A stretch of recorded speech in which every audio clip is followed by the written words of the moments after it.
wafdi ballaaran oo ka socda xisbiga mucaaradka ee wadani oo uu hogaaminayo gudoomiye ku-xigeenka labaad ee xisbiga wadani iyo mas'uuliyiin sarsare oo ka tirsan xisbiga mucaaradka ee wadani ayaa maanta si weyn loogu soo dhaweeyay degmada Garadag ee gobolka Sanaag. dadweynaha kala duwan ee ku dhaqan degmada Garadag ayaan u kala hadhin soo dhaweynta xisbiga mucaaradka ee wadani iyagoo kaga hortagay deegaanka Shiisha oo masaafo dheer u jira degmada Garadag. soo dhaweyn kadib waxaa loo soo galbiyay meelo loo sii diyaariyay in ay kala hadlaan dadweynaha kala duwan ee ku dhaqan degmada Garadag. waxaana ugu horeyn halka ka hadlay gudoomiyaha degmada Garadag ee xisbiga mucaaradka ee wadani Cabdisahal Jaamac Xasan iyo xildhibaan Aadan Xaaji Axmed Ismaaciil oo ka soo digarogtay xisbiga muxaafidka ee kulmiye waxaana ka mid ah hadaladoodii degmada Garadag dhalinyarada haweenka ugu horeysiyo meelaha sideed subaxnimo la hadda taagan odayada marti sharafta qiimaha badan leh ee uu hogaaminayo ambaasador Maxamed Cali Musharax ku-xigeenka xisbiga wadani waxaan la asalaam mahadnaq kadib waxaan aad u soo dhaweynayaa marti sharafta qiimaha badan leh ee heer qaran iyo heer gobolba ee nagu sugan xafladan ayaan aad u soo dhaweynayaa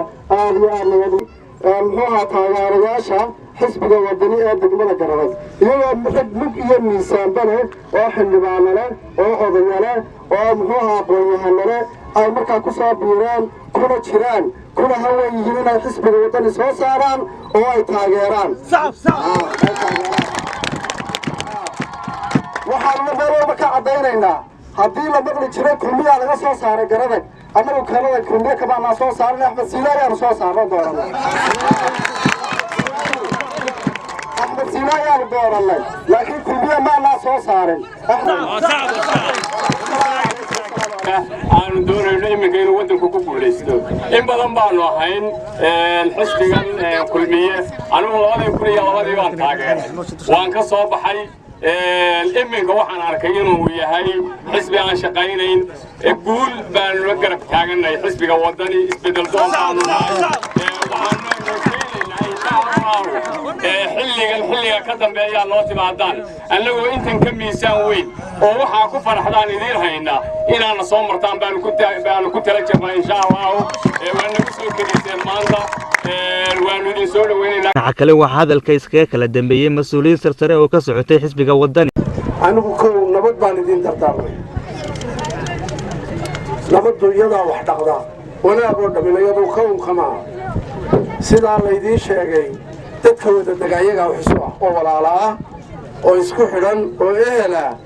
ehelnimadii iyo walaalnimadii iyo wada deegaankii iyo calool wanaagii horta aan soo celino samadii way naga xidhantay oo abaar anigu waxaan qabaa abaartii Soomaaliya oo dhan ku baaday Sanaag bay ka bilaabantay aad iyo aad baan idin salaamayaa dadweynihiina tirada badan ee cududoodii aad iyo aad u muujiyay xisbiga wadani waxaan leeyahay howlaha hadalka la iiga horeeyay reer Sanaag maanta go'aan bay gaadheen waxay ku tashadeen inay isbedel galaan haddii aynu soo saarnay markii hore Siinayo oo aynu xisbiga wadani sida qiimaha ay sharafta taageerada u muujisay soo dhaweysay aan soo dhaweynaya xildhibaanada halka caddeeyay inay ku soo biiraan wadani aan ka guri ahayn qoto dheer aan soo dhaweynaya madaxda xisbiga wadani oo horeeya baasato Maxamed Cali Cabdi haddii Cabdiraxmaan Siinaay maqli jirnay baasato ruuxa inoo joogay Cabdiraxmaan Siinaay maanta codka doonayay inuu maraya ma siinayna bacda salaan reer Garadag aad iyo aad baan ugu mahadnaqayaa soo dhaweynta milgaha iyo sharafta iyo maamuuska leh ee quruxda badan sidan iyo si ka weyn waa looga fadhiyay waan laga sugayay waxaan kale oo reer Garadag u sheegayaa inay yihiin afdabarta qaranka iyo xisbiga wadani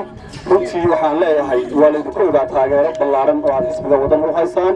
ugu dambeyntii waxaa hadalka soo afmeeray gudoomiyaha ku-xigeenka labaad ee xisbiga mucaaradka ee wadani Maxamed Cali idin haynana abaalkaasi waxaan idin leeyahay reer Garadag waxaan u soconay inaanu idin idhaahno kaarka qaata marka hore kaarku isaga idin anfacaya waa xaqiinii oo umanaan soconin khudbadaha intii badan waa la sheediyey in la siiyo ahmiyaddu mudan yahay waa Somaliland faqriga kama baqi karno haddii aan inagu isku tashanno waa wax qabsanno waxaan idinku baaqayaa midnimo marka hore iyo xoolo la'aan iyo dhulkoo laga qaxay baan aragnay dhalinyarada halkaa joogta mustaqbalkiinu wuxuu ku xidhan yahay kolba cidda waddanka hogaamisa waa aragteen 7 sannadood u dambeeyay cidda hogaaminaysay waa aragteen waxay aad ka dheefteen waa aragtaa haddii aan saa kusoo soconno dee danteena aan garan weyno cid kale waxay noo qaban maysee waxayna dili gaajo